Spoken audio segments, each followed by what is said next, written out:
Bonjour, c'est Hugo de Sagesse Santé. Dans cette vidéo, je vais vous parler des 5 erreurs fatales à ne pas faire lorsque vous voulez perdre de la graisse abdominale. Ces erreurs se traduisent dans les faits par 1. Aucune perte de poids, 2. Une très faible perte de poids et donc peu de résultats, ou 3. Une prise de poids ultérieure, ce qui n'était pas du tout prévu. Commençons donc tout de suite la liste des erreurs possibles. La première de ces erreurs est de vouloir perdre du poids en faisant du cardio. Ceux qui font du cardio sont souvent des personnes qui veulent maigrir. Une brève étude à ce sujet a avancé que les gens qui couraient perdaient du poids. En réalité, je ne parlerai pas de perte de poids. Parce qu'on peut perdre du poids de bien des manières, sous forme de liquide ou de glycogène.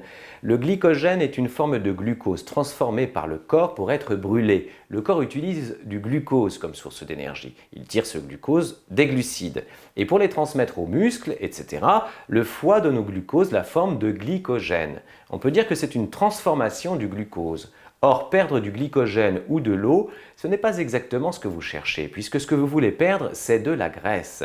Le cardio n'est donc pas la méthode idéale pour maigrir et perdre sa graisse abdominale. Il y a des méthodes beaucoup plus rapides. C'est ce que j'explique d'ailleurs dans une autre de mes vidéos intitulée « 12 conseils pour brûler des graisses ». Un autre défaut du cardio, c'est qu'il vous fait produire du cortisol. Le cortisol a cette propriété de pousser le corps à stocker la graisse plutôt que de la brûler. En outre, on constate aussi une diminution du taux de testostérone. Vous pensez certainement que la testostérone est une hormone exclusivement masculine, mais non, elle est en fait tout aussi importante pour les femmes. Or, la production de cette hormone stimule la combustion des graisses. Donc, le cardio a aussi cet inconvénient. On peut aussi souligner le fait que le cardio et la course à pied, qui est sa forme principale, peuvent endommager ou blesser votre corps au niveau des genoux par exemple. En conclusion de ce premier point, on peut dire que le cardio a pas mal d'inconvénients et ce n'est pas si efficace. La deuxième erreur que les gens font souvent, c'est de se focaliser sur le fait de ne plus manger de gras. Si vous voulez perdre du poids et perdre de la graisse, vous devez absolument vous concentrer sur votre schéma alimentaire. Son impact est énorme. Beaucoup pensent que pour ne plus avoir de graisse abdominale, il faut à tout prix restreindre sa consommation de graisse, selon le principe que si on mange gras, on grossit. C'est une pensée trop simpliste. Les 3 macronutriments essentiels à notre corps sont les protéines, les lipides et les glucides. Ils ont tous un impact sur le bon fonctionnement de votre corps. Or, le gros avantage des lipides, de ce gras, c'est qu'il vous rassasie beaucoup plus, tout en ne stimulant pas la production d'insuline, contrairement aux glucides. Manger gras vous fait grossir, mais manger sucré vous fait grossir bien plus. C'est à cause de cela que vous allez prendre vraiment du poids.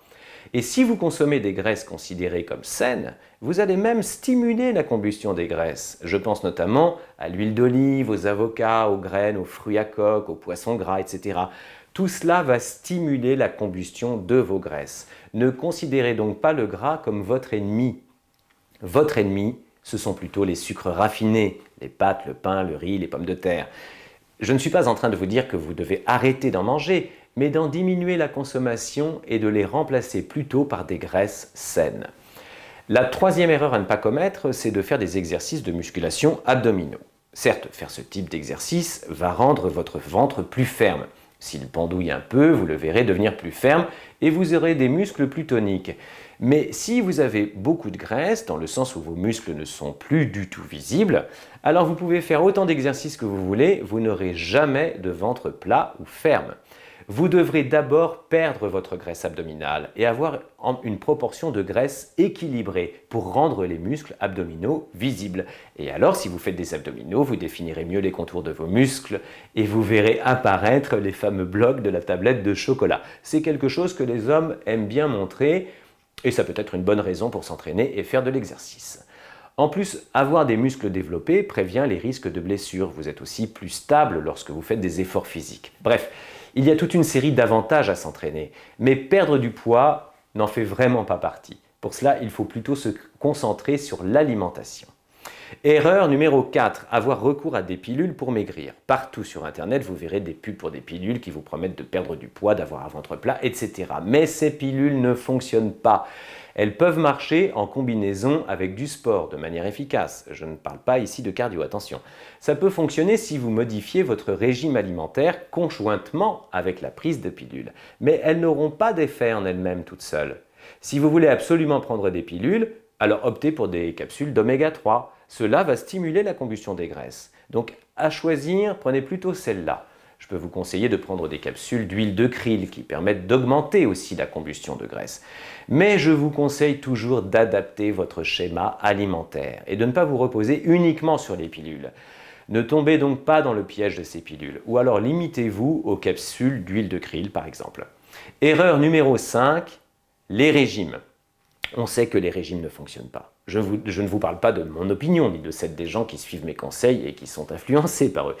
Mais si je regarde dans mon entourage proche, mes amis, etc., je remarque que cela ne fonctionne pas. Et même dans 2/3 des cas, les personnes finissent par prendre du poids. Il y a toujours cet effet yo-yo, les gens perdent un petit peu, puis reprennent un petit peu, et au final, on se demande si on a vraiment perdu de la graisse. Ou si c'était tout simplement du glycogène, ou des liquides, etc. Voilà en résumé les 5 grandes erreurs à ne pas commettre quand on veut maigrir et perdre de la graisse abdominale. Dans une autre demi-vidéo, dont le lien se trouve ci-dessous, je vous livre mes 12 conseils pour perdre du poids et brûler votre graisse. Et maintenant, il ne me reste plus qu'à vous dire au revoir et à bientôt avec une nouvelle vidéo. Merci d'avoir regardé cette vidéo. Si elle vous a plu, alors n'hésitez pas à mettre votre pouce en l'air et à me suivre sur ma chaîne YouTube. J'ai écrit un livre qui rencontre un vrai succès et qui s'intitule Bible minceur, dans lequel vous trouverez plus de 100 délicieuses recettes pour perdre du poids et vous débarrasser de votre petit ventre. Alors rendez-vous sur bibleminceur.fr pour acheter le livre et pour une durée limitée, vous pourrez y profiter de réductions et de bonus exceptionnels.